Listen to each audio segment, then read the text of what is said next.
Did you feel adequately trained for the job that you had to do?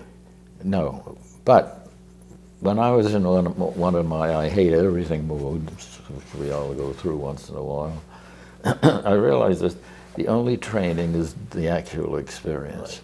We had a young fellow with us who was entertained in Hollywood and very pleasant, likable guy.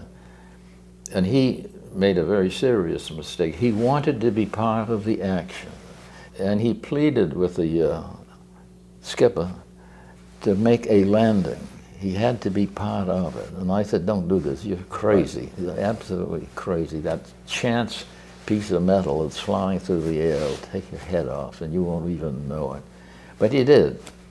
And we hit the beach, you know, Geronimo, hit the beach, dig in, get down, try to be part of the earth.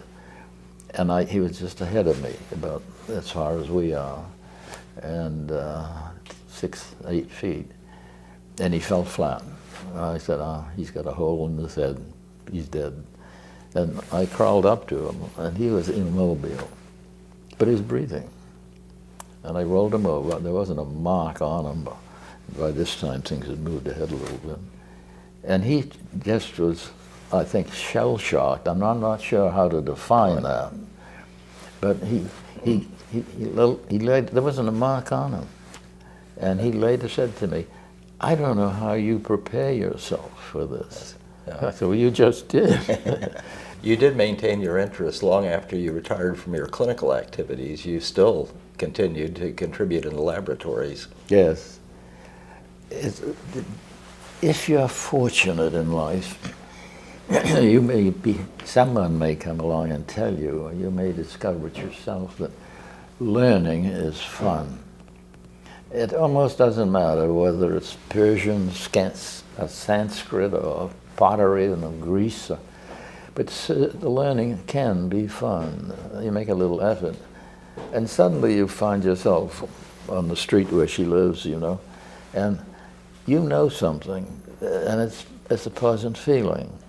And if you can know that something in an area that's of use, potential use, then you've made a contribution just there. When I was trained, all I learned was how to do open vascular surgery. And for whatever reason, believed that's how it was going to be, 30 years after. And of course, that didn't turn out to be the case. Good for patients and good for innovation that lots of new technology was developed and techniques, and we learned how to minimally invasively care for our patients. The struggle was that there were many vascular surgeons that didn't embrace this new technology. And the operations that I learned in my training are really good operations, and they're durable, and there were reasons to be skeptical about the new techniques. Nevertheless, things evolve, and if surgeons don't evolve along with the technology, then they'll be left behind.